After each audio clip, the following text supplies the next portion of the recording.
पण त्यानंतर आपल्या लोकांनी लगेच थांबली नाहीत किंवा त्याची चला आता पार्टी करू एवढा आता आपलं जोरात झाली नाही काय.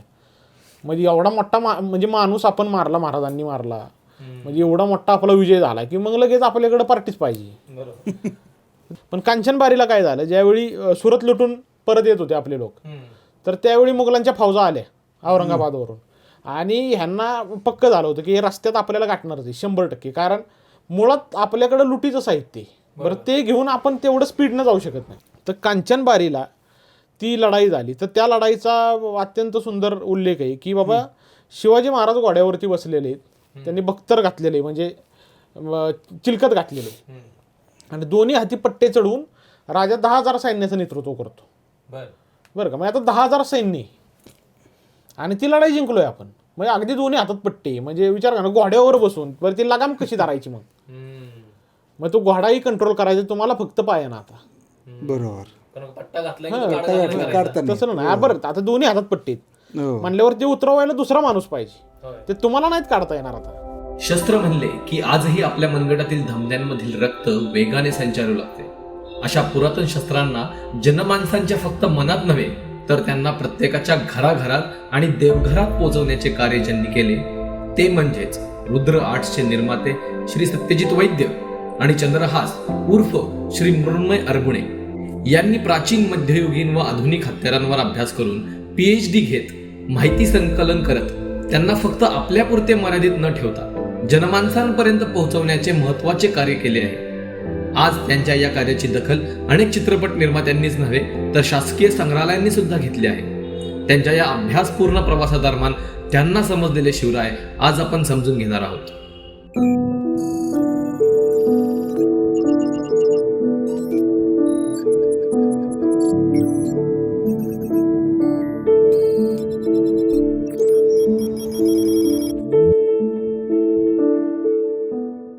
जय शिवराय. जय शिवराय.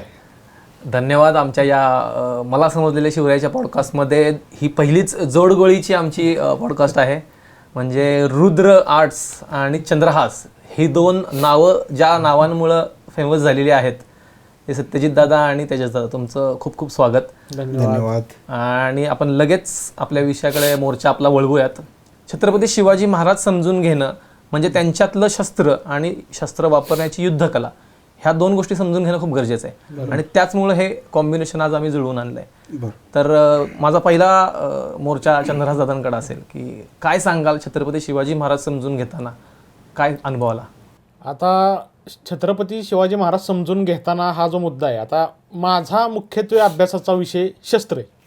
मग शस्त्र आली की ओघानं युद्ध आलं. म्हणजे ज्या शस्त्रांशी आपण जर कुठल्या गोष्टीशी कनेक्ट करू शकतो तर ते डायरेक्ट युद्धाशी आणि योद्ध्याशी. मग एक छत्रपती शिवाजी महाराज हे एक योद्धा ह्या प्रकारातून त्या युद्धाचे नायक म्हणून मी त्यांच्याकडे पाहतो किंवा त्या शस्त्रांचे नायक म्हणून मी त्यांच्याकडे पाहतो. तर आता म्हणजे आता जर आपण मध्ययुगीन कालखंडाचा जर इतिहास पाहिला, म्हणजे जो ज्याला आपण शिवकाळ म्हणतो आपल्यासाठी महाराष्ट्रासाठी किंवा महाराजांच्या इतिहासाला जो संलग्न काळ आहे त्याला आपण शिवकाळ म्हणतो. पूर्ण भारताचा कॉन्टेक्स्ट घ्यायचा म्हणलं त्याला आपण मध्ययुगीन कालखंड म्हणतो. परंतु जर भारताचा अगदी प्राचीन इतिहासापासून जर आपण पाहिलं तर भारताचा इतिहास हा पूर्ण युद्धजन्य आहे. सगळ्या युद्धातून भारताची सुरुवात आहे. अगदी दाशराज्ञ युद्धापासून जर आपण पाहिलं म्हणजे ऋग्वेदामध्ये तो उल्लेख आहे की भारत देशाला भारत नाव का पडलं. तर 10 राजांचा एक ग्रुप होता भारतामध्ये सप्तसिंधूच्या प्रदेशांमध्ये आणि एक आर्यांची टोळी होती भारत टोळी नावानं किंवा भरत टोळी ह्या नावानं. आणि मग त्या 10 टोळ्या आणि त्या भरतांच्या टोळ्यांमध्ये युद्ध झालं आणि भरत टोळ्यांचं तिथं विजय झाला आणि सप्तसिंधूच्या प्रदेशामध्ये त्यांचं वर्चस्व आलं आणि मग त्या भागाला भारत मानायला लागलो आपण. तर मग जिथं आपल्या देशाची नावाचीच जी उत्क्रांती ती युद्धातून झाली असं आपण म्हणू. मग असा हा देश आहे. त्यामुळे ह्या देशाला अगदी 47चं स्वातंत्र्य मिळेपर्यंत सगळा संघर्ष हा युद्धाचा आहे. अगदी गांधी काळ बघितला आपण तरी गांधींनी अहिंसेला आधुनिक शस्त्र म्हणले. त्यांनी त्याला शस्त्रच म्हणलं, दुसरा त्याला कुठला वेगळा शब्द त्यांनी त्याला जोडला नाही, त्याला शस्त्रच म्हणलं अहिंसा जरी असला तरी. त्यामुळे शस्त्र किंवा ह्या सगळ्या गोष्टी आपण जर पहिल्यापासून बघतोय, आपण युद्धाच्या गोष्टी ऐकतोय. रामायण महाभारत काय बेसिकली युद्ध आहेत ती. रामाचं आणि रावणाचं युद्ध किंवा हे पांडवांचं आणि कौरवांचं युद्ध. आणि छत्रपती शिवाजी महाराजांच्या गोष्टी तर अगदी लहानपणापासून आपण ह्याच म्हणजे रामायण महाभारताबरोबर ते ऐकतोय. मग त्यात युद्धच ऐकतो ना. म्हणजे आज आपली आजी किंवा आई जे घरात गोष्टी आपल्याला सांगायची, ते अफजल खान वध, त्यानंतर शाहिस्ते खानाची बोटं कशी तोडली, तर ह्या गोष्टींना जास्त प्रेफरन्स द्यायची की बाबा विजय आपल्या गोष्टींमध्ये हिरोचा विजय ही महत्वाची गोष्ट आहे आणि तो विजय युद्धातनंच होतो. बरोबर. तर हा जो आता शिवछत्रपतींचा कालखंड आहे, तर जर आपण पाहिलं त्यांची युद्धनीती, आता आपण सर्वजण ऐकतो की गनिमी कावा, आपण त्या युद्धनीतीला एक नाव दिलेलं आहे किंवा तो नाव आपल्याला ते नाव पाहायला मिळतं. तर अगदी शिवछत्रपतींचा सुरुवातीचा काळ की तोरणा जिंकणे, राजगड जिंकणे आणि तिथून अगदी राज्याभिषेक आणि दक्षिण दिग्विजय, हा जो पूर्ण त्यांचा कालखंड आहे म्हणजे कार्यरत असण्याचा, त्यात असंख्य युद्ध आहेत, भरपूर त्यात वेगळेपण आहे, म्हणजे नुसतं युद्ध नाहीये. कारण आज जर तुम्ही पाहिलं तर आता रामायण महाभारतानंतर भारतामध्ये अनेक राजे झाले, अनेक राजे झाले, त्यांनी राज्य केली, पण आपल्या डोक्यात एकच माणूस आहे शिवाजी महाराज. की बाबा तुम्ही शिवछत्रपतींचंच नाव ऐकता किंवा त्यांचंच नाव घेता किंवा तो जो आदर त्यांना आपण देतो, तो आदर इतरांना आपल्याकडून तितकासा दिला जात नाही किंवा आपल्याला नावं त्यांची माहीत नाहीत का, तर ते एक वेगळे पण. बरोबर. अगदी आपण हे बघू की रामायण महाभारत झालं, त्यानंतर इस्लामी सत्ता भारतात तग धरेपर्यंत अनेक भारतीय राजे झाले किंवा अनेक हिंदू राजे झाले, पण त्यातले आपल्याला किती माहिती की बाबा सातवाहनांचं राज्य झालं, शिलाहारांचं राज्य झालं, राष्ट्रकूट झाले किंवा मध्यंतरीच्या काळामध्ये विजयनगरचं साम्राज्य अस्तित्वाला आलं की ज्या काळात बहामनी सत्ता महाराष्ट्राच्या भागामध्ये होती आणि त्याचबरोबर दिल्लीला गुलाम घराण्याची सत्ता होती मुघलांच्या आधी. म्हणजे भारत हा एका परकीय सत्तेच्या हातात गेलेला आहे. त्या काळामध्ये परत एकदा म्हणजे स्वकीयांचं येथे देशीय राजांनी बंड केलं आणि स्वतःचं एक विजयनगर साम्राज्य एवढं मोठं, म्हणजे आज आपण हम्पीला वगैरे फिरायला जातो, सगळं बघतो आपण, मग ते एवढं मोठं साम्राज्य, इतकी भव्य मंदिरं बांधणारं साम्राज्य, वैभवशाली साम्राज्य आहे. तर त्या लोकांची कुठं आपल्याला माहिती किंवा त्या लोकांशी आपण तेवढं कनेक्ट करू शकत नाही. अगदी दक्षिण भारतीय जरी लोक असले तरी त्यांच्याशी तेवढं कनेक्ट करू शकत नाहीत. जास्तीत जास्त 100 वर्षाचा कालखंड ह्या दोघांच्या मधला, म्हणजे विजयनगर आणि शिवछत्रपतींच्या मधला 100 वर्षांचा कालखंड आपण धरू शकतो तिथं. किंवा नंतर शिवछत्रपतींच्या काळातही विजयनगरच्या पतनानंतर असणारे अनेक नायक राजे आहेत मग त्या दक्षिण भारताच्या सगळ्या भागामध्ये. तरीही आपल्याला त्यांच्याबद्दल जास्त आत्मीयता नाहीये. आपल्याला ह्या एका व्यक्तीबद्दल भरपूर आत्मीयता काय, तर त्यांच्या त्या स्वभावातलं वेगळेपण, त्यांच्या युद्धनीतीतलं वेगळेपण, त्यांच्या एकंदर सगळ्या जीवनपटामधलं वेगळेपण, यामुळं आपल्याला तो माणूस जास्त आपला असा वाटतो किंवा आपल्याला त्यांच्याबद्दल जास्त आपण कनेक्ट करू शकतो. बरोबर. अगदी तुम्ही म्हणजे आता युद्धाचाच जर भाग घेतला आपण, तर आपल्याला सगळ्यात पहिली लढाई तोरण्याची माहिती, पण तोरण्याची लढाई वगैरे हे झाल्यानंतर एकदम त्यांचा भारतीय राजकारणात स्वतःचा ठसा उमटवला त्यांनी अफजल खान वादाच्या दरम्यान. तर आज आता ते अफजल खान कुठून आला किंवा शिवछत्रपतींनी कसं कसं सगळं नियोजन केलं, आता ह्या सगळ्या गोष्टी आपल्याला बऱ्यापैकी माहिती आहेत. परंतु आपण डायरेक्ट आता तो अफजल खान वधच घेऊ की डायरेक्ट त्या दिवशीच सगळी स्टोरी जर आपण पाहिली, तर शिवछत्रपतींनी प्रतापगडच का निवडला, तर त्यांना कुठलाही इतर दुसरा किल्ला निवडता येऊ शकत होता. त्यावेळी ते राजगडावरती होते. राजगड स्वतः एक दुर्गम किल्ला आहे, शेजारी तोरणा आहे किंवा अशा अनेक गोष्टी आहेत. पण प्रतापगड नव्यानंच बांधून घेतला होता, त्यांनी स्वतः बांधून घेतलेला किल्ला आहे तो. जावळीच्या मोऱ्यांचा परिपत्य झाल्यानंतर त्या डोंगरावरती त्यांनी, भोरप्या नावाचा डोंगर होता, त्या भोरप्यावरती त्यांनी ते स्वतःचा किल्ला बांधून घेतला. मग त्यांनी तोच का निवडला, तर त्याची जी दुर्गमता त्यांना दिसली, त्याचं जे लोकेशन म्हणू आपण, जिओग्राफिकल लोकेशन, त्या महाबळेश्वरचा घाट म्हणा, तो पार घाटाचं सगळं अवघड अवस्था, रडतुंडीचा घाट, ह्या सगळ्या गोष्टींचं एक त्यांनी पूर्ण सखोल अभ्यास करून, आणि तो राजधानीपासून लांब असणारा किल्ला आहे. जरी समजा उद्या तिथं दगाफटक्यानं उलटं झालं असतं की बाबा अफजल खानाची समजा जर जीत झाली असती, तिथून त्याला राजगडपर्यंत यायला भरपूर वेळ आहे. त्या कालखंडात मराठे दुसरं काहीतरी करू शकतात किंवा पर्याय निवडू शकतात, राजगडावरून सामान हलवू शकतात, काहीही करू शकतात किंवा रस्त्यात त्यांना गाठू शकतात. ह्या सगळ्या गोष्टींचा विचार करून ते लोकेशन ट्रॅप झालं. आणि मग तो अफजल खानाची भेट, त्या अफजल खानाच्या भेटीमध्ये मग आपल्याला माहिती वाघनख किंवा मग बिछव्याचं नाव येतं, शिवभारतामध्ये डायरेक्ट कृपनिकेचं नाव येतं किंवा काही ठिकाणी पट्ट्याचं नाव येतं. मग असे जे वेगळ्या वेगळ्या शस्त्रांची नावं येतात, पण त्यातलं वाघनख बऱ्यापैकी आता सगळं म्हणजे सर्वमान्य झालंय, सर्वश्रुत झाले. तर ती वाघनख वापरण्याची कला आणि नंतर तो अफजल खानाचं पोट फाडायचा जो प्रकार आहे.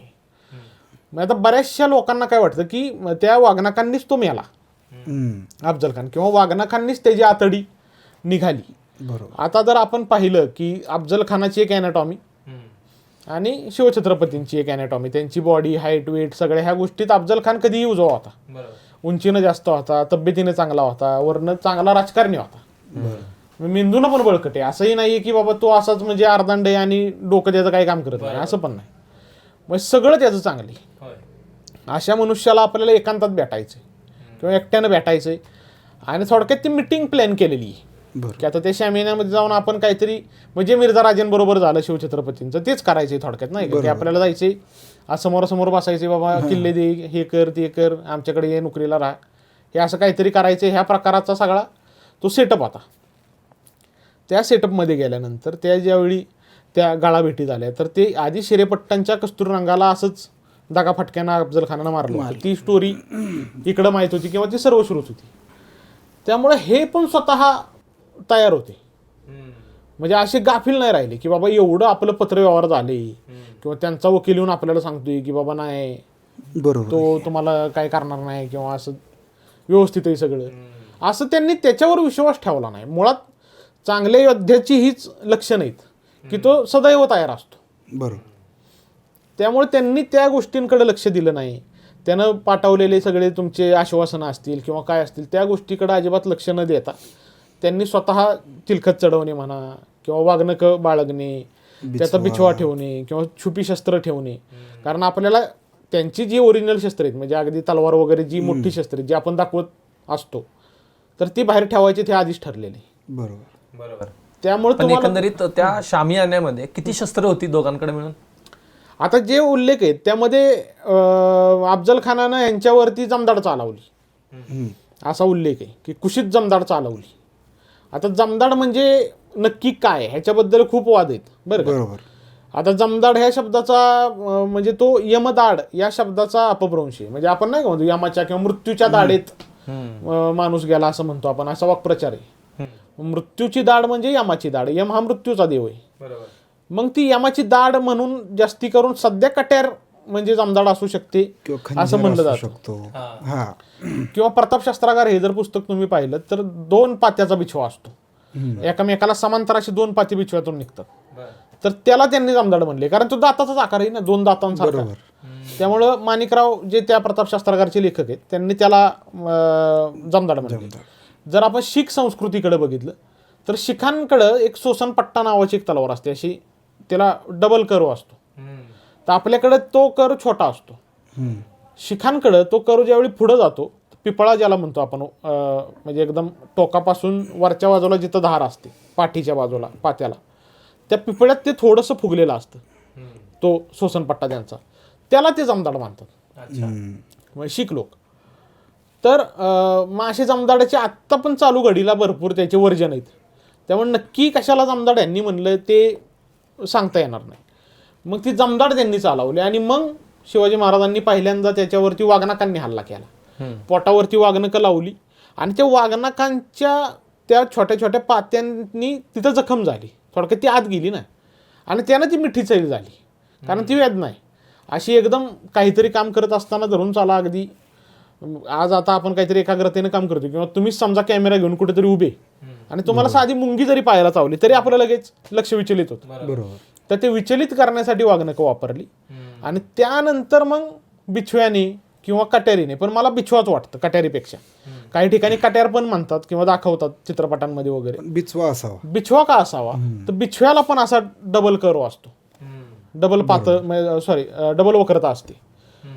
तो ज्यावेळी फाडत येईल त्यावेळी त्या डबल वक्रतेचं तेच गमक असतं किंवा त्याचं तेच वैशिष्ट्य आहे की तो जास्त कट डिप देतो, कारण तुम्हाला आतडी बाहेर काढायची एखाद्याची. आता आतडी ही पोटाच्या आत आहे. बरं, माझ्या एवढा जरी अफजल खान म्हणलं तरी चांगली इंचभर चरबी मला पण आहे.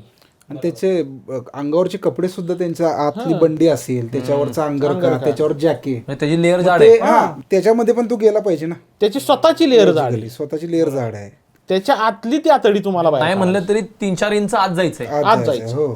मग ते त्या डीप कटनं, आणि ते पण आता आपल्याकडे 2 प्रकारचे लढाईचे ऑप्शन असतात. एक असतो क्लोज कॉम्बॅट, ज्यामध्ये तुम्ही इतके जवळ पाहिजे किंवा ह्याच्यापेक्षा जवळ पाहिजे, आणि ह्याच्यापेक्षा जवळ होती ती त्यावेळी.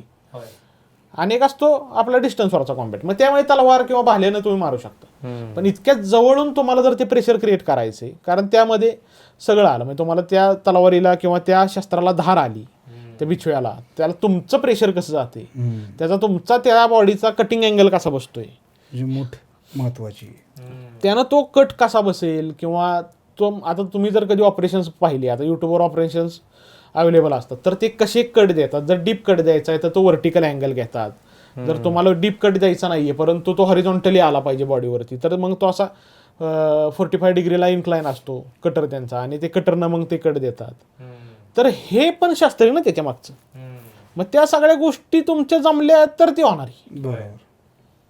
आणि मग त्या झटापटीत मग ते बडा सय्यद आला, किंवा मग ते जेव्हा महालेंनी त्याचा हात उडवला, मग ह्या सगळ्या प्रकारात तो गेला पळून अफजल खान. आणि अफजल खान पळून गेल्यानंतर तो त्याच्या पालखीत बसला. मग त्याला आता तिथून जायचं, त्यानं ते सगळं त्याच्या पोटातून आलेलं मटेरियल परत भरलं, ते धरलं, त्याला वरून शेला वगैरे बांधला असेल, आणि जाऊन तो बसला हवा पालखीत, आता चला. आणि मग त्या चालामध्ये संभाजी कावजींनी त्या भोयांचे पाय तोडले आणि त्याचं मुंडकं मारून आणलं, आणि मग त्याचा अंत तिथं झाला. पण त्यानंतर त्यांना आणलेली जी मंडळी होती सगळी, त्याची जी फौज आहे ती फौज गाफील आहे.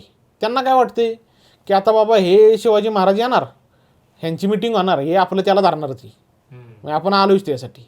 आणि अफजल खान ते करायला आलाय, आणि तो म्हणजे इतका अजिंक्य एवढा चांगला आहे, त्यामुळे हे गाफील मंडळी कोणाच्या मनात शंका झाली आणि मग त्यात ही गेली सगळी मंडळी. बरं कितीतरी जण गावली, म्हणजे अफजल खानाची स्वतःची मुलं 2-3 सापडली होती. फजल खान त्यातून पळून गेला.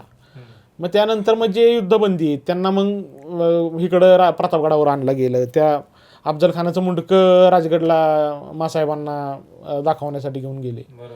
मग ती जी सगळी फळी आहे ती सगळी मोडकळीच आली. पण त्यानंतर आपल्या लोकांनी लगेच थांबले नाहीत, किंवा त्याची चला आता पार्टी करू, एवढा आता आपलं जोरात झाली नाही काय, म्हणजे एवढा मोठा म्हणजे माणूस आपण मारला, महाराजांनी मारला, म्हणजे एवढा मोठा आपला विजय झाला की मग लगेच आपल्याकडे पार्टीच पाहिजे. तसली पार्टी बिर्टी केली नाही ह्यांनी पन्हाळा घेतला 17-18 दिवसात. म्हणजे विजापूरच्या प्रदेशात इतका जोरात हल्ला चढावला की एक तर आधी ते हे झालं की अफजल खान मिळाला, त्याची ते इतकं ते भीतीमय सगळं वातावरण यांनी तयार केलं. आणि म्हणजे आजचा जो NH4 आहे आपला सगळा, म्हणजे पुणे बेंगलोर हायवे, मग तिथून वाईतून तुम्ही बाहेर पडला, आता वाई घेतली यांनी दुसऱ्या दिवशी लगेच. बरोबर. त्या दिवशी म्हणजे अफजल खान मिळाल्यानंतर वाईचा सुभेदार होता ना तो, मग ते वाईचा सगळा प्रांत घेतला. वाईतून ते मग तो जो NH4चा पट्टा आहे, मग इकडचा आणि इकडचा डाव्या उजव्या साईडचा, तो घेतच सुटले आपली लोक पन्हाळ्यापर्यंत, अगदी कोल्हापूर गाठलं. इकडं मिरजेपर्यंत नेताजी पालकर शिरले, इकडं विजापुरी सगळ्या भागावरती हल्ले आणि भयानक लुटमार. आणि लोकांच्यात इतकी भीती त्या काळात की बाबा हे शिवाजी नावाच्या प्रकाराबरोबर आपल्याला काही लढाई करायची नाही, ह्यांना अफजल खान मारले. बरोबर. एवढा मोठा माणूस मारला. मग त्याच्यामुळे ती इतकी भीती निर्माण केली आणि त्याचा फायदा घेतला. हा फायदा घेता येणं महत्वाचं आहे.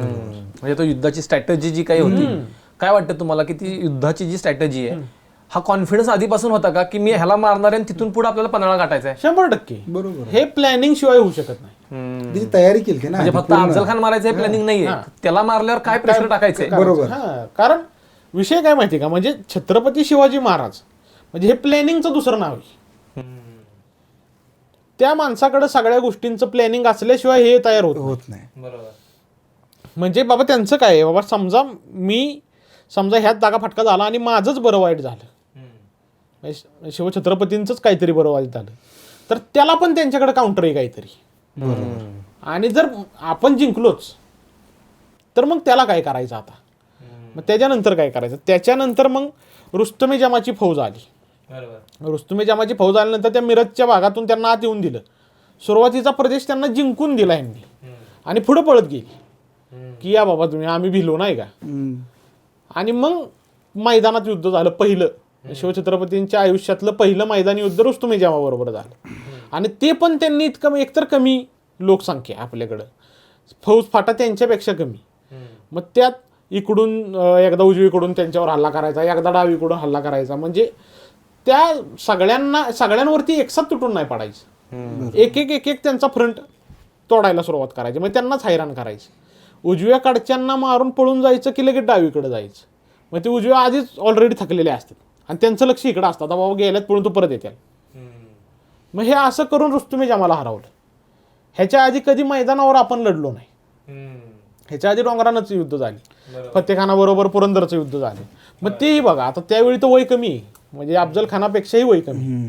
मग त्या काळात पण शिवछत्रपतींच्या डोक्यात हीच गोष्ट आहे की बाबा आपल्या सीमेच्या आत नाही आला पाहिजे माणूस, त्याला बाहेरच्या बाहेरच घालवायचा आपण, किंवा त्यानं मूळ जो आपला प्रदेश आहे त्या प्रदेशावर तो आला नाही पाहिजे. मग त्याला पुरंदरची पहिली लढाई झाली ज्यात बाजी पासलकर गेली, आणि त्यानंतर ही अफजल खानाची लढाई झाली. त्यानंतर मग ज्यावेळी सिद्धी जोहर आला त्यावेळी त्याला पण ह्यांनी पन्हाळ्यावरतीच ट्रॅप केला, आत येऊ नको बाबा तू तिकडं बाहेरच थांब, म्हणजे तू त्या बॉर्डरवर आत येऊ नको, आतल्या लोकांना काही झालं नाही पाहिजे. मग त्या पन्हाळ्यावरती भरपूर ते वेळा चालला, परत ते पाऊस आला, मग ते पावसाळ्यात हे पळून गेले तिकडून, मग ते पावनखिंडीची गोष्ट वगैरे सगळं, मग परत विशाळगडावर गेले. बरं जाता जाता ह्यांनी परत काय केलं की ते पन्हाळा देऊन टाकला, त्याला देऊन टाका, त्याला खुश करून टाका, नाही का बाबा काहीतरी एवढं हे केल्यासारखं काहीतरी केलं बाबा, नाही का इतके दिवस थांबलो इथं मी, त्याला पन्हाळा देऊन टाकला. आणि मग तिकडून परत हे राजगडला. बरं त्या काळात झालं काय, म्हणजे जो शाहिस्ते खान आपल्याकडे पुण्यात येऊन थांबला त्यावेळी, कारण शिवछत्रपती तिथं अडकल्यामुळं पन्हाळ्यावरती, त्यामुळं तो आत आला. तर समजा आधीच हे बाहेर आले असते ना तर त्या शाहिस्ते खानाला पण बाहेरच कुठेतरी अडकून ठेवला असता. बरोबर, हो बरोबर. तो कारण हा एकच माणूस आहे जो आता आलाय, आणि त्यानंतर मिर्झाराजे, आणि आत आल्यानं तो पण जास्त दिवस थांबलाय लाल महालात. आता ही दोन माणसं आत आली, म्हणजे एकदम स्वराज्याच्या कोर भागात आली, शाहिस्ते खान आणि मिर्झाराजे जयसिंग. बरोबर, ही दोघं पण बघा तुम्ही, एक तर शाहिस्ते खान तर पुण्यातच होता आणि मिर्झाराजेंनी पण पुरंदरकडेच पहिलं बघितलं, बरोबर, की तुम्ही पहिलं पुण्याकडे आलो पाहिजे आपण, म्हणजे जो त्यांचा कोर आहे, कोर एरिया आहे तिथं आपण आलो पाहिजे. बरोबर. आणि मग ही लोक कोर एरियात येऊ नयेत म्हणून तर हे पहिले युद्ध आपण बघतो की ती शिवछत्रपतींनी बाहेरच मिटवली सगळी, आत येऊनच दिलं नाही. नाही पण आपण जेव्हा ही युद्ध बघतो ना तर बऱ्याच जणांचा असा समज आहे की शिवाजी महाराजांनी हे मराठा लोक ना फक्त लपूनच वार करतात, म्हणजे ती त्यांची टॅक्टिक आहे गोरिला वॉरची. पण याचा अर्थ असा आहे का की बाबा ते भ्याड होते किंवा बाबा त्यांना ओपन मध्ये युद्धच करायचं नव्हतं, तर त्यामुळं शिवाजी महाराजांच्या युद्धात अफजल खानाचं जरी युद्ध म्हणतो आपण ते युद्ध पण शेवटी गनिमकाव आहे, म्हणजे लपून लपून मारत जय मिळवलेला आहे. पण असं कोणतं शिवाजी महाराजांचं उदाहरण आपण देऊ शकतो की ज्यामध्ये फ्रंट टू फ्रंट सगळे मैदानावर आहेत आणि तिथं शिवाजी महाराज लीड करतात, त्यातून आपल्याला शिवाजी महाराज कसे समजतात? आता कांचनबारीची लढाई घ्या, उंबरखिंडीची लढाई घ्या. आता उंबरखिंड ही थोडा गनिमी कावाचा आहे, कारण तो ट्रॅप मध्येच कारतलब खानाला यांनी पकडलं. पण कांचनबारीला काय झालं, ज्यावेळी सुरत लुटून परत येत होते आपले लोक, तर त्यावेळी मुघलांच्या फौजा आल्या औरंगाबादवरून, आणि ह्यांना पक्क झालं होतं की हे रस्त्यात आपल्याला गाठणारच आहे 100%, कारण मुळात आपल्याकडे लुटीचं साहित्य आहे. बरं ते घेऊन आपण तेवढं स्पीडनं जाऊ शकत नाही, बरोबर, कारण त्याच्या त्या पेट्या असतील किंवा ते पेटारे मोठे किंवा ते ट्रंक वगैरे जे म्हणतो आपण, किंवा हत्तीवरती पोत्यात लादले किंवा घोड्यावरती पोत्यात लादले, गाढवं असतात त्यावेळी, गाढवं असायची माल वाहतुकीला. तर मग आता ही प्राणी सगळे लोड केलेले आहेत, किंवा माणसांकडे पण साहित्य पोत्यांमध्ये भरून बैलगाड्या असतील, त्या इतक्या जोरात जाणार नाहीत. तर कांचनबारीला ती लढाई झाली, तर त्या लढाईचा अत्यंत सुंदर उल्लेख आहे की बाबा शिवाजी महाराज घोड्यावरती बसलेले आहेत, त्यांनी बख्तर घातलेले म्हणजे चिलकत घातलेले, आणि दोन्ही हाती पट्टे चढवून राजा 10,000 सैन्याचं नेतृत्व करतो. बरं का, म्हणजे आता 10,000 सैन्य आणि ती लढाई जिंकलोय आपण, म्हणजे अगदी दोन्ही हातात पट्टे, म्हणजे विचार करा घोड्यावर बसून बरं ती लगाम कशी धरायची, मग तो घोडाही कंट्रोल करायचा तुम्हाला फक्त पाय ना. आता बरोबर, कारण पट्टा घातलाय की तो काढघाल नाही करायचा, तसं नाही. बरं आता दोन्ही हातात पट्टी म्हणल्यावर ते उतरवायला दुसरा माणूस पाहिजे, ते तुम्हाला नाहीत काढता येणार. आता तलवार एक वेळ तुम्हाला सोडता येते हातात, पट्टा नाही सुटत कारण त्याला तो खबळा असतो आणि इथं बेल्ट असतो, इथं बेल्ट झाला की संपला विषय. बरोबर. मग ती एक लढाई आहे. किंवा उंबरखिंडीच्या लढाईमध्ये पण महाराजांचं वर्णन येतं की ते पांढऱ्या घोड्यावरती बसले, शुभ्र घोड्यावरती बसलेले, त्यांनी पूर्ण चिलकत घातले, शिरस्त्राण घातले, त्यांच्या हातामध्ये भाला आहे, कमरेला पट्टा आहे, त्याच्यामध्ये सोन्याचा कमरेचा पट्टा आहे सोनेरी, त्याला तलवार आहे, त्यानंतर त्यांच्याकडे धनुष्यबाण आहे, भाता आहे, म्हणजे इतकं म्हणजे काय ठेवलंच नाही, म्हणजे थोडक्यात शस्त्राचा कुठला प्रकार ठेवलाच नाही. बरोबर. म्हणजे आज जे समजा आपण एखाद्या देवतेचं एखादं कसं चित्र बघतो आपण की सगळ्या आयुधांनी युक्त असते ती देवता, तसे सगळीच आयुध घेऊन राजे उभे आहेत तिथं कार्तलब खानासाठी. की बाबा त्याच्यावरती इम्प्रेशन पण पडलं पाहिजे ना की बाबा हा सेनापती दिसतोय. बरं, त्या कार्तलब खानानं काही महाराजांना बघितलेलं नाहीये, परंतु तो सगळा पेहराव बघितल्यानंतर कोणीही म्हणणार की बाबा हा कोणतरी मुख्य माणूस आहे. आणि त्यानंतर ज्यावेळी त्याला कळेल की बाबा हाच राजा यांचा, किंवा बाबा मी ज्या शिवाजीचं परिपत्य करायला आलोय तोच आहे. बरोबर, म्हणजे ह्यांचा राजा ह्यांच्यासोबत फ्रंटला असतो. आणि इतका खतरनाक आहे सगळं घेऊन. म्हणजे धनुष्यबाण आणि मला इतक्याच वरात धारावलेले येते यांनी की बाबा माझी इतकी घाण अवस्था झाली आता की मी आता मला भीक मागायचीच वेळ आली ना किंवा सोडा मला बाद झाले. म्हणजे शस्त्रांचा वापर महाराजांनी समोरच्यावर प्रेशर टाकण्यासाठी खूप केलाय. आणि लॉजिकली गेले, प्रत्येक युद्धामध्ये वेगवेगळी शस्त्र आहेत. होय, म्हणजे ह्या आपल्या उंबरखिंडीच्या युद्धातच म्हणा, ती एवढी शस्त्र सगळी अंगावर घातली आहेत, म्हणजे याचाच अर्थ मी एवढी सगळी शस्त्र चालवू शकतो. बरोबर आहे की हो, त्यात काही गरज नाही तलवारीशिवाय किंवा बाणाशिवाय दुसऱ्या काही घ्यायची, पण तरी त्यांनी सगळं बाळगलंय. याचा अर्थ ते स्वतःचं इम्प्रेशनच पाडतायत. 100% गरज तर त्यांना पडणार नाही हे आपल्यालाही माहिती आहे. माहिती आहे. मग याचा अर्थ तुम्ही ह्या गोष्टीची आता उकल करून द्या आम्हाला की युद्धामधून ज्यावेळेस छत्रपती शिवाजी महाराज लढतात त्यावेळेस ते एक्झॅक्टली काय करू पाहतात शत्रूसोबत? नाही, आता कुठल्याही युद्धाचं जर तुम्ही पाहिलं ना की युद्ध कशासाठी, तर ते विजयासाठी. बरोबर. पण ह्यांची युद्ध लढायची टेक्निक कशी आहे माहिती का, की तो विजयही आला पाहिजे आणि परत तो आला नाही पाहिजे. 2 गोष्टी. म्हणजे इतकं प्रखर त्याच्यावर तुटून पाडायचं की परत तो आपलं नावच नाही घेतलं पाहिजे. नकोच बाबा ह्या माणसाकडे मला परत जायचं नाही. किंवा तुम्ही कुठलंही नाव काढून बघा, जेवढे लोक पळून गेली ते परत आले नाही. दहशत. दिलेर खान हा एकमेव असा माणूस आहे की जो दख्खनीत राहिला, त्यानं म्हणजे स्वराज्यावर बऱ्याचशा कुरघोड्या करण्याचे प्रयत्न केले. तो सोडला तर बाकी कुठल्याही माणसाचं तुम्हाला नाव मिळणार नाही. आता तुम्ही बघा ना की तुम्ही जर हा प्रसंग पाहिला आपल्या प्रतापराव गुजरांचा, बहलोल खानाला प्रतापरावांनी सोडून दिलं. बरोबर. त्या लढाईमध्ये तो शरण आला आणि मग प्रतापराव म्हणले की बाबा ठीक आहे, तो शरण आलाय, तुला सोडतो. पण महाराजांनी त्या बहलोल खानाची इतकी त्याचा डीप स्टडी त्यांना की त्यांना माहिती हा काय परत सोडून देण्यासारखा प्राणी नाही, ह्याला जर सोडला तर हा काय गप बसणार नाही. मग त्यांनी प्रतापरावाला पत्र पाठवलं अगदी ते राज्याभिषेकाच्या तोंडावर ही लढाई, की प्रतापरावांना सांगतायत की बाबा तुम्ही त्याला धरल्याशिवाय काही येऊ नका इकडे. म्हणजे तुम्ही सेनापती पण तुम्ही शिपायासारखं काम केलं असं त्या पत्रात उल्लेख आहे. जोपर्यंत बहलोल खानाला पकडत नाही तोपर्यंत मला काय तोंड दाखवायला येऊ नका. म्हणजे ती सगळ्या गोष्टी पण जाणतात की बाबा हरवले प्रतापरावांनी, हरवल्यानंतर त्याला सोडून दिलाय, पण तो परत येईल ह्याची ह्यांना गॅरंटी महाराजांना की तो आता गेलाय तर तो काही गप असणाऱ्यातला नाहीये. मग तेवढा त्याचा सायकोलॉजिकल पण स्टडी पुढच्या माणसाचा, सोडायचा कोणाला आणि मारायचा कोणाला ह्याचा पण अभ्यास आहे. मग ते उगाच मोठं झालेलं कॅरेक्टर नाही. बरोबर, अगदी. मग तुम्ही बघितलं ना तर बाबा आता पुरंदरचा जर तह पाहिला आपण, मग पुरंदरचा तह म्हणजे ती थोडक्यात हार आहे. पुरंदर किल्ल्यावरती मोरारबाजी गेले, त्यानंतर मग तो पुरंदरचा तह झाला, त्यात 23 किल्ले गेले.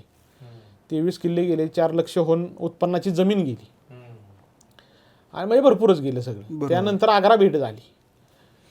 तुम्ही जर आधीचे राजांचे जर इतिहास पाहिले, पृथ्वीराज चौहान असतील किंवा कुणी, त्यांचं ज्यावेळी गेलं राज्य किंवा त्यांची जिथं हार झाली तिथं त्यांची मग ती शेवटचीच हार झाली. रामराया जरी बघितला आपला देवगिरीचा, बरोबर, त्याची पण जी शेवटची खिलजी बरोबर हार झाली ती शेवटच झाली, उभरलं कोणच नाही. कोणच नाही.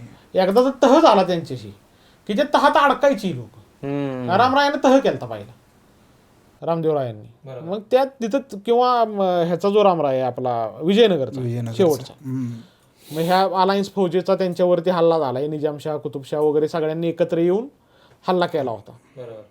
त्यात ती हार झाली. त्यानंतर ते नायक राजे जे फुटले ते त्यांनी स्वतःची छोटी छोटी राज्य तयार केली. ते विजयनगर स्वतः एकनिष्ठ असं उभं नाही राहील.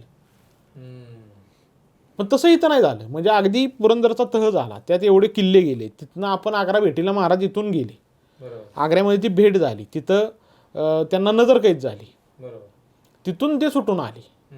म्हणजे एवढं सगळं झाले. बरं ते सुटून आल्यानंतर पण एक बघा तरी पण ते किल्ले तिकडेच आहेत. होय म्हणजे आलोय आपण परत तरी आपल्याकडे काय नाही. होय आणि मग तिथनं पुढं एकदम सगळं साम्राज्य उभं करा आणि डायरेक्ट मग राज्याभिषेकच. बाबा मी स्वतंत्र राजा आहे, एकदा तुमच्याकडे आलो होतो, तुम्ही मला काही राजाची वागणूक दिली नाही, आता मी बाबा बाय राईट राजा मी राजा आहे, विधिवत राजा मी झालोय आता आता मला तुम्हाला राजा म्हणावंच लागेल. बरोबर थांबलेच नाही. बरोबर. म्हणजे आपल्याला ते 2 भाग दिसतात.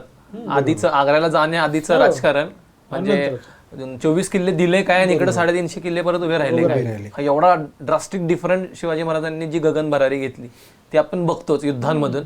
पण युद्ध जसे आपण जवळून बघतोय त्या युद्धांमध्ये एवढ्या शस्त्रांचं आपण नाव ऐकलं, काही काही नवीन होती, जमदाड वगैरे बऱ्याच जणांनी पहिल्यांदा ऐकलं असेल.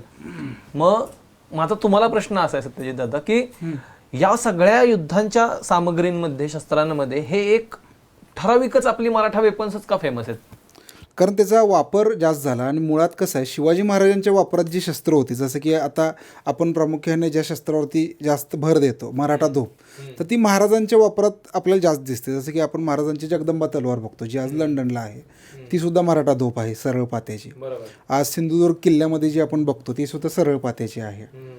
इवन आज भवानी तलवार जी बघतो आपण ती सुद्धा सरळ पात्याची आहे. तर त्या ठराविक तलवारींचं आज का नाव जास्त आहे? कारण ती मुळात महाराजांच्या वापरात जास्त होती. आता पट्टा म्हटलात तर तो आपण महाराजांच्या जर आपण अस्सल चित्र बघितलं तर महाराजांच्या अस्सल चित्रात बऱ्याच चित्रांमध्ये आपल्याला पट्टा, धोप आणि कट्यार हे दिसतं. त्यामुळं काय झालं की लोकांना ठराविक शस्त्रच माहिती आहेत. आता मराठा धोप पण खूप ह्या साधारण 5-6 वर्षात माहीत नव्हतं आहे, त्याच्या आधी जास्त लोकांना माहीत नव्हतं. पण आज एक गोष्ट सांगावंसं वाटते की आपला हा जो म्हणजे आपण जे चालू केलं मराठा धोप, त्यानंतर बऱ्याच लोकांमध्ये किंवा त्या शस्त्रामध्ये लोकांमध्ये जागृती आली किंवा मराठा धोप, सरळ पात्याची तलवार. तर ती का? तर ती महाराजांच्या वापरातली तलवार आहे, चित्रांमध्ये जास्त आहे. परत मराठ्यांनी वापरली प्रचंड. आणि आज ही मंदिरांमध्ये ज्या मंदिरांमध्ये शस्त्र अर्पण केलेले तिथं आपल्याला मराठा धोपच बघायला मिळते, बरोबर ना?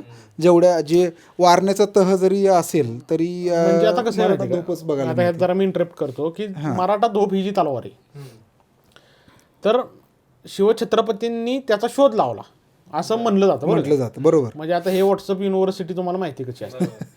तर ह्याच्यात काय झाले किंवा आता व्याख्याते म्हणा किंवा काय, आता त्यांना कसं असतं म्हणजे आपल्याकडं काय ज्या ओरिजिनल गोष्टी आहेत त्यातून ग्लोरिफिकेशन करण्याची आपल्याला सवयच नाही. आपल्याला काहीतरी त्याला मीठ मसाला लावून काहीतरी वेगळं. आता तुम्ही अगदी रायगडला जर कधी गेला आणि तिथली गाईड घेतली तर ती छत्री निजामपूरची गोष्ट ऐकली असेल, ते टकमक टॉकावरनं पॅराग्लायडिंगचा शोध महाराजांनी लावला.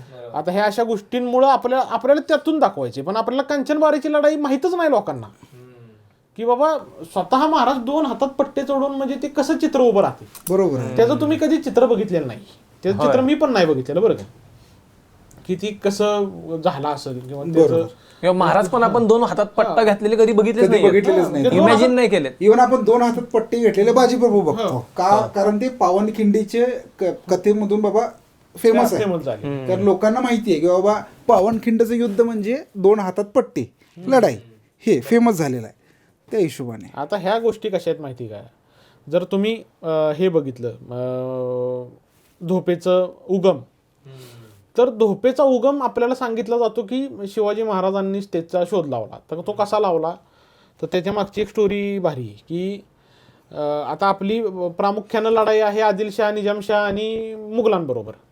तर हे लोक म्हणजे इस्लामी लोक आहेत, ते अफगाणी, तुर्की वगैरे असतात नाही का त्याच्यात, तर त्यांच्या हाईट जास्त आहेत. बरं ते असतात 100%. बरं हे दक्षिण भारतीय आणि उत्तर भारतीय ह्यामध्ये जर तुम्ही हाईटचे डिफरन्स बघितले तर उत्तर भारतीय अजून आपल्यापेक्षा उंचच असतात किंवा तिप्पट असतात अजून. तर त्यांच्या तलवारी आणि आपल्या तलवारी सेम आहेत. मग आपली तलवार आणि म्हणजे आपली हाताची लांबी आणि पुढं तलवारीची लांबी ही मॅच होत नाही त्यांच्या लांबी बरोबर. म्हणजे समजा आता 6 फुटाचा समजा एखादा तुर्की सरदार आहे तर त्याचा निदान 3 फुटाचा हात आहे बरोबर.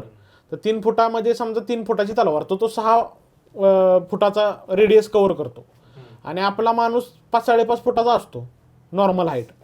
तर त्याचा 1-2-2.5 फुटाचा हात, बरं 2च धरू आपण, 2 फुटाच्या हातात 3 फुटाची तलवार म्हणजे 5 फुटाचा, म्हणजे 1 फुटाचा डिफरन्स झाला बरोबर. तो 5 फुटाचा रेडियस कव्हर करतोय, हा 6 फुटाचा करतोय. मग त्याच्यामुळं मग शिवाजी महाराजांनी लांब पात्याची तलवार तयार केली वगैरे वगैरे ह्या अशा स्टोऱ्या आल्या.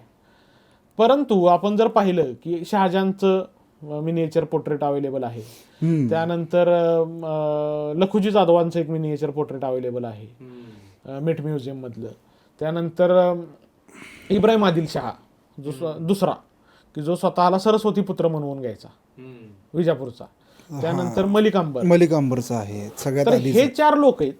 आता हे शिवछत्रपतींच्या आधीचे आहेत, बरोबर, म्हणजे त्यांच्या कार्यकाळाच्या आधीचे आहेत आणि त्याच्या आधीच निधन पावलेले आहेत. शिवछत्रपतींच्या कार्यकाळाच्या सुरुवातीलाच निधन पावलं किंवा शहाजहान होता परंतु तो कैदेतच होता, औरंगजेबच नंतर गादीवर आला.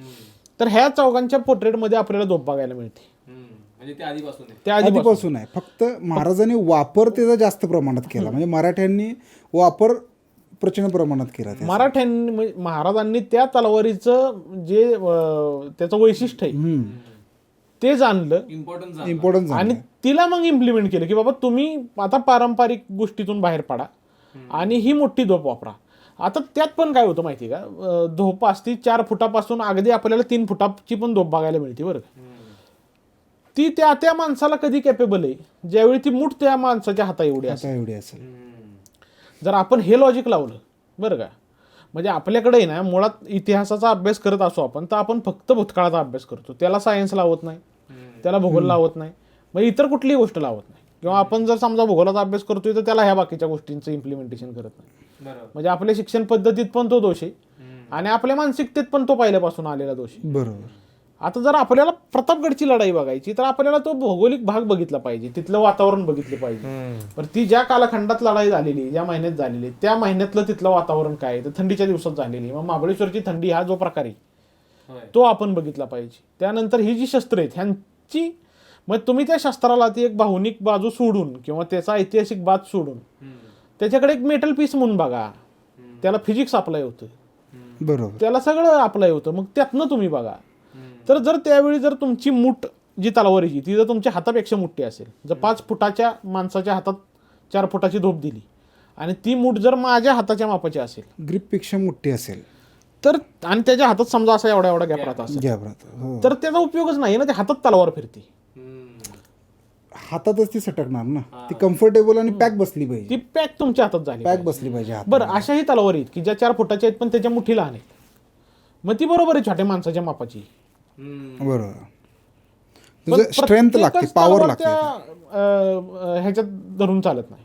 जर आज आपण मावळात फिरलो बरं का, मावळातले जे वंशज आहेत, आता त्यांच्या घरची जर पारंपरिक शस्त्र पाहिली तर तुम्हाला त्यांच्यात वक्र तलवारी पण बघायला मिळतात. कारण जर मावळात तुम्हाला लढायची, मावळ म्हणा, जावळी म्हणा, हा जो पट्टा आहे मावळाचा आणि जावळीचा, हा जंगलाचा भाग आहे, हा डोंगरांचा भाग आहे. त्या डोंगरी भागात तुम्ही 4-4 फुटाच्या धोपा घेऊन लढणार कशी? तुमच्या आसपास झाडे आहेत, त्या झाडाच्या फांद्या आलेली आहेत आणि तुम्ही मग ती जर धोपाशी वरून टाकता असताना जर ती झाडात अडकली तर काय करायचं? त्यामुळे त्या भौगोलिक स्थितीनुसार ती शस्त्र पण बदलतायत ना. म्हणजे आता जर समजा आपल्याला ह्याच्यामध्ये आपण बघतो की बाबा आता कांचनबारीच्या लढाईमध्ये महाराजांनी दोन्ही हातात पट्टे चढवले का, तर ती मोकळा मैदानी मैदानी प्रदेश आहे. जर हे डोंगर असतं तर मग डोंगर उंबर खिंडीत मग त्यांनी भाला आणि धनुष्यबाणाला प्रेफरन्स दिला, तिथं कुठं पट्टा घेतलाय, तिथं पट्ट्याचं नावच नाही. तलवार आहे ती पण कमरेला धनुष्यबाण आणि एका हातात भाला आहे. मग तुम्ही त्या परिस्थितीनुसार, त्या भौगोलिक भागानुसार, त्या वातावरणानुसार तुमची शस्त्र बदलतायत. तर फुल पाऊस चालू आहे तर बंदूक कशी वापरणार? त्या काळातल्या बंदुकीचा तो मोठा प्रश्न होता की त्याला वात लावायला लागायची, त्याला बाहेरून म्हणजे ती वात पेटवायला लागायची. आजच्या सारखी नाही, आजची बंदूक कशी मॅन्युअली ऑपरेटेड असते, आतमध्ये त्याला फायरिंग पिन असते, तिच्यावर स्ट्रायकिंग झाल्यानंतर त्यातनं ठिणगी पडते. आता हे तसं नाही, ह्याला वात आहे ती वात पेटवायची, बरं ती तशी राहिली पाहिजे, ती दारू भिजली नाही पाहिजे, दारू भिजली तरी संपला विषय. मग आता बाजीप्रभूंच्या सीन मध्ये पण आपल्याला जी बंदूक बघायला मिळते त्याच्याबद्दल काय? मॅचलॉक वापरली, पण त्याला काहीतरी त्यांनी आडोसा घेतला असणार किंवा पाऊस थांबला असणार किंवा कुठे कशाच तरी आळाला जाऊन मारले असणार 100%, किंवा एकाच बंदुकीचा आपल्याला तिथं उल्लेख सापडतो की एकच गोळी मारली. मग त्यांनी तसं काहीतरी तिथं एन्व्हायरमेंट तयार केलं असेल की बाबा काहीतरी त्याच्यावरती छत्री धरली असेल किंवा काहीतरी वरून त्याला तेवढाच पॅच कव्हर केला असेल कशाने तरी, बाबा एक तरी गोळी मार बाबा, म्हणजे एक अख्ख्या युद्धात एकच गोळी मारून एकच माणूस गारद केलाय, याचा अर्थ ती वापरणं किती अवघड आहे हे कळतं. बरोबर आहे की. हो, बरं, त्याला त्याची वेळ range जातो नाही. ना, रेंज पण नाही आहे, तिला वेळ पण जातो. बरं, आजचा जो प्रिसिजन आहे गनचा हा, तो तो नाही नाही. बरोबर. कुठेही लागल नाही. हो. बरोबर बरोबर. मग ही आता आपण जी शस्त्र जी अभ्यासतोय, ही पुरातन शस्त्र हा इतिहासाचा भाग झाला, बरोबर, हा शिवाजी महाराजांचा भाग झाला. पण हीच पुरातन शस्त्र ज्यावेळेस आपण आजच्या काळामध्ये लोकांपर्यंत आणण्याचा जो काही विचार तुमच्या मनात आलाय, हा कशामुळं, म्हणजे काय म्हणून वाटलं तुम्हाला की ही शस्त्र आपण एकतर रिअल फॉर्मॅटमध्ये किंवा मिनीच्या फॉर्मॅटमध्ये लोकांपर्यंत पोहोचवावी? ओके, हा विचार आलाच कसा? कारण पहिला मुळात त्याची आवड तुम्हाला पाहिजे आणि त्याची रिक्वायरमेंट तुम्हाला स्वतःला हवी. कारण बाबा महाराजांच्या वापरातली तलवार एखादी आपल्याकडे असावी अशी स्वतःमध्ये पहिला ती इच्छा पाहिजे. आणि जेव्हा ती तुम्हाला प्रॉपर मिळत नाही, कसं असतं, मार्केटमध्ये शस्त्र बनवणारे भरपूर लोक आहेत. ओके, शस्त्र मिळतात, ही आजही कुठेही गेला तुम्हाला शस्त्र मिळतात. शिवाजी महाराज की तलवार या नावाने सुद्धा तुम्हाला शस्त्र मिळतात. आज गुगलनुसार तुम्ही जगदंबा तलवार टाकला तरी तुम्हाला बऱ्याचशा लोकांनी तयार केलेली तलवार येते. पण तलवार नुसता ॲज अ पीस नको आहे, ती बाबा प्रॉपर पाहिजे, ती वेट बॅलन्स पाहिजे, तर ती एक्झॅक्ट असायला हवी. कारण मलासुद्धा मिळाली, मी सुद्धा आणली तलवार, मागवली, पण ती होती 5 किलोची. पण आपण जर अभ्यास केला, कारण मी काय असं प्रॉपर माणूस हा शिकतच राहतो प्रत्येक गोष्टीतून, तर जेव्हा आपल्याला तेवढं नॉलेज होतं की बाबा शस्त्र एक 700-800 ग्रॅमपासून लयतल्या 1800 ग्रॅमपर्यंत असायला हवं. पण 5 किलो म्हणजे ते तर एक तर देवाला अर्पण केलेली तलवार असू शकते, प्रॉपर युद्धातली नाही. मग ती आपण अभ्यास करून बाबा विचार केला की तसे आपण बनवू, आपण त्या बॅलन्सला आणू. मग आपण ती बनवून लोकांना खरा इतिहास, आता कसं होतं, जसं की चंद्रासने उल्लेख केला की बाबा व्हॉट्सअप युनिव्हर्सिटी, की काही लोकांनी तर 70 किलोची तलवार, बरोबर ना, 80 किलोची तलवार, 65 किलो, 100 किलो, 100 भाकऱ्या खातो तो म्हणजे हा, तो म्हणजे तो. म्हणजे हे लोकांना का सांगतात? कारण आपल्या लोकांमुळेच काय होतं की सुपर हिरो किंवा आपल्या व्यक्तीतलं बरोबर वाढवून चढवून सांगितलं की तो खूप भारी होता, ही सवय असते. की बाबा महाराजांबद्दल काही खोटं सांगितलं की ते असे होते तसे होते म्हटलं ते आपल्याला भारी वाटतं ना. पण रिअल एक्सेप्ट करणं खूप अवघड होतं. तर आपण काय केलं की बाबा रिअल लोकांना सांगायला चालू करू की बाबा शस्त्र रिअल कसं होतं. आता 100 किलोची तलवार उचलत होता म्हणजे सुपरमॅन बाबा, एक नंबर भारी, तसं नाही. शस्त्र जितकं म्हणजे कमी वजनाचं तितकं रणांगणात जास्त वेळ चालणार, हे आपण लोकांना पटवून दिलं. प्लस आता मोठी शस्त्र ज्यांना ठेवता येत नाहीत, जसं की बाबा ऑफिस असेल, हॉटेल्स असतील, तर त्यांना मिनिएचर शस्त्रांच्या फ्रेम्स आपण तयार करू. आज बाबा हॉटेलमध्ये तुमच्या काही लोक येत असतील तर त्यांना त्या आल्यासारखं शस्त्रांचा वारसा मिळेल, थोडं त्या शस्त्रांचं नॉलेज मिळेल. चंद्रहासचं चारोळ्या असतील त्याच्यावरती शस्त्रांच्या फ्रेमवर आपण छापल्या का, तर त्या चारोळ्या त्या शस्त्राला रिलेट करतील, तुम्ही आल्यानंतर तुम्हाला त्याची माहिती मिळेल. तर हे आपण प्रयत्न चालू केला. बरं. आणि मग हे हा जो अनुभव आहे की पुरातन काळातल्या शस्त्रांचा अभ्यास करणं, त्यांचं मिनिएचर क्रिएट करणं, म्हणजे मिनिएचर माझ्यामध्ये शस्त्रांचं आपण पहिलेच आहोत की जे मिनिएचर स्वरूपात शस्त्र देतोय. बरोबर. मग हा जो अभ्यास आहे हा करताना शिवाजी महाराजांचा कोणता असा अंग आहे जे तुम्हाला प्रकर्षानं जाणवलं? नाही, मिनिएचर करताना मला जाणवलं म्हणजे काय की महाराजांनी गुप्त वेपनसुद्धा म्हणजे ठेवलं होतं. महाराजांकडे बिचवा जसा लपवला होता, वाघ नख लपवली होती. हे बिचवा कुठं लपवला जातो? आता बिचवा असं म्हटलं जातं की बाबा असतानाच बिचवा लपवला, तर वाघ नख हातामध्ये दडली गेली होती. तर हे छोटेच आहेत ना मिनिएचर. तर त्यात महाराजांनी त्यावेळी विचार केला असेल की बाबा छोटी छोटी शस्त्र आपण जवळ ठेवू शकतो जेणे वार होऊ शकतात.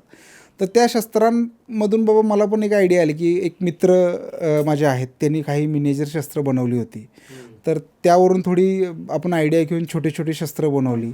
मग त्यातून मिनिएचर महाराजांचे जे छोटे पेंटिंग्स आहेत, तर त्या मिनिएचर पेंटिंग्सला महाराजांच्या मॅच होतील ही शस्त्र. मग ते छोटे शस्त्र महाराजांचं मिनिएचर पेंटिंग जे असल चित्र जे आहेत त्याला छोटी छोटी शस्त्र रिलेट करतील, त्याच्या फ्रेम्स बनल्या जातील आणि ते महाराजांसोबत जातील. ह्या पद्धतीनं आपण ते तयार करायला चालू केलं. अच्छा, मग आता आजच्या जमान्यामध्ये ज्यावेळेस तुम्ही हा वारसा जो बनवलाय तो लोकांपर्यंत पोहोचवता, तर लोकांचं ह्या बाबतीत बघण्याचा दृष्टिकोन कसा आहे आता सध्या? पहिली गोष्ट तर लोक खूप खुश आहेत, पण मला बरेचसे अनुभव असे येतात की अजून तितके मॅच्युअर नाही झाले शस्त्राच्या बाबतीत. शस्त्र विचारण्याची पद्धतसुद्धा बऱ्याच लोकांची चुकते की तुमच्याकडे तलवार बिलवार आहे का, तुमच्याकडे सामान आहे का, तुमच्याकडे हत्यार मिळेल का. मग आपण त्या शस्त्राची किंमत किंवा शस्त्राचं महत्त्व नुसता शोबाजीपुरतं किंवा बड्डे केक कटिंग असेल किंवा फोटोपुरतं, तर बरेचसे मला कॉल येतात की तुम्ही शस्त्र भाड्याने देता का. मग चंद्रहासने एक सुंदर वाक्य लिहिलेलं आहे की शस्त्र भाड्याने घेता येतं पण पराक्रम नाही. तर तो खूप सुंदर वाक्य. तसंच आहे की शस्त्र तुम्ही भाड्याने घेऊ शकता पण पराक्रम नाही. मग बऱ्याच लोकांनी चं मला म्हणजे जेव्हा मी म्हटलं की बाबा मला शस्त्र भाड्यानं मी देऊ शकत नाही, म्हणजे लोकांचे अनुभव काय की मी शस्त्र भाड्याने देऊ शकत नाही किंवा आमच्याकडे नसतात, तर त्यांचं प्रतिउत्तर कसं येतं की आम्हाला एकाच दिवसापुरतं पाहिजे, लग्नापुरतंच. मग ते लग्नापुरतंच महत्त्व का त्या शस्त्राचं, की बाबा ज्या शस्त्राने पराक्रम घडवला, की ज्या शस्त्रांचं महत्त्व एवढं आहे, बाबा मराठे शस्त्र तलवारीशी लग्नी लागलं जडली येडी प्रीत, असं जे गाणं आहे, तर ते शस्त्र फक्त तुमच्या लग्नापुरतं, फक्त शोभेपुरतंच. बाबा लग्न झाल्यानंतर तुम्ही दसऱ्याला पूजू शकता किंवा आपला वारसा अभिमानानं आपण घरात मिरवू शकतो. तर ते असे बरेचसे अनुभव आले. काही लोकांनी तर बाबा म्हणजे वाजवत इथं पूजा करून इथून घरी घेऊन गेलेले आहेत. म्हणजे असे सुद्धा सुंदर सुंदर अनुभव आहेत की त्या शस्त्राचा मान इतका की ते घरातून पारंपरिक वेशभूषेत आवरून आलेले आहेत. घरच्या मोठ्या लोकांच्या हस्ते आपल्या स्टुडिओत त्या शस्त्राची पूजा केलेली आहे. प्लस इथनं मानाने ती शस्त्र घरात नेलेली आहेत. काहींना इथून घरात घेऊन गेल्यानंतरच्या शस्त्राची पूजा केलेली आहे. तर का महाराजांचं शस्त्र आहे ते, महाराजांची जगदंबा तलवार. कारण ह्या तलवारींमध्ये ते महाराजांची जगदंबा तलवार म्हणून बघतात किंवा महाराजांची भवानी तलवार म्हणून बघतात. का तर ती महाराजांनी वापरलेली आहे. बरोबर. तर अशीही काही लोक आहेत की त्याचा मान मर्तब म्हणजे महाराजांच्या तलवारीशी रिलेट करतात. आणि बरीचशी लोक अशी पण भेटतात की जे फक्त एकाच दिवसापुरतं त्याचा मान मर्तब आहे बाबा. असे बरेचसे अनुभव येतात. काही लोक अशी येतात की बाबा मला ते शस्त्र घ्यायचं आहे पण माझी आज परिस्थिती नाही, पण आणि 6-6 महिन्यानंतरच पैसे जमा करून सुद्धा ती लोक ती शस्त्र आवडीने प्रेमाने ती नेतात, पुजतात. ते रोज महिन्यातून एकदा साफ करून ठेवतात. म्हणजे असे बरेचसे चांगले अनुभव आले. म्हणजे शस्त्राचं महत्त्व वाढत गेलं. ह्या कामामुळे शस्त्राचं महत्त्व वाढत गेलं. ह्यांच्या माहितीमुळे ते शस्त्राचं महत्त्व अजून म्हणजे ते शब्दांमुळं कसं असतं, नुसतं शस्त्रच उपयोग नाही पण ते शब्दसुद्धा पाहिजेत ना की त्याच्यात ते शस्त्र म्हणजे काय. तर लोकांमध्ये आज बराचसा चेंज बघायला मिळतो. बरोबर. म्हणजे लोकांना तुम्ही मोस्टली अवेअर करताय या बाबतीत की शस्त्र हे शास्त्राशी कसं जुडलेलं आहे. बरोबर. शस्त्र हे आपल्या इतिहासाशी कसं जुडलेलं आहे. त्यामुळे हे धातूचं पातं नाहीये. तर हा तुमचा त्याच्यात तुम्ही बघितलं तर ते धातू आहे, पण बघितला तर तुम्हाला त्याच्यात अख्खा पराक्रम दिसू शकतो. भलेही ते तत्कालीन नसेल, आजचं असेल, पण तुम्हाला त्यात ते बघायचंय. जसं आज आपण कुठल्याही नव्या मूर्तीमध्ये ती मूर्ती आजच्या काळातली जरी असली तरी त्याच्यात देव बघतोच की आपण. बरोबर. शस्त्रांचं आणि हे तुम्ही लोकांना अवेअर करता ही खरंच खूप चांगली गोष्ट. चित्रपट हे एक तंत्र आहे. बरोबर. ती एक टेक्निक आहे तयार करण्याची. 300 सारखा पिक्चर तांत्रिकदृष्ट्या अतिशय एक नंबर आहे. तांत्रिकदृष्ट्या त्यांनी तो जो सगळा सेट केला आहे किंवा त्यांनी जी ती लढाई दाखवली त्यामध्ये तुम्हाला ओव्हर काहीही वाटत नाही. बरोबर. आणि त्यांच्या एवढ्या लढाईत सगळी वेपन्स ही ओरिजिनल वाटतात. सुरुवातीची त्यांची वेपन्स किंवा सुरुवातीचे त्यांचे अवतार आणि ज्यावेळी ते मारतात त्यांच्यावर ते बाण येतात सगळे, ते शेवट झर्क्सिसच्या गालाला भाला लागतो, त्यांचे भाले झिजलेत, त्यांची ती कवचं त्या ढाली त्या सगळ्या झिजलेत. आपल्याकडच्या ढाली इस्त्री केल्यासारख्या सकाळपासून संध्याकाळपर्यंत पिक्चर संपीपर्यंत तशाच असतात. त्या लोखंडाच्याही नसतात. आणि रिअलिटी बघा ना, जेव्हा त्या ढालींमध्ये बाण घुसतात ते एंडपर्यंत ते खड्डे एंडपर्यंत असतात ते तसेच. म्हणजे ती जी त्या बारीक सारीक गोष्टी आहेत ना, स्टोरी आपलीकडे पाहिजे अशी, स्टोरीला नाद करायचा नाही आपला, स्टोरीचा विषयच नाही. हिथं चाललाय तांत्रिक बाब. म्हणजे आता ह्यातनं पण लोक शिवाय देणार की ह्याला बागा तिचा आवडते. बरोबर.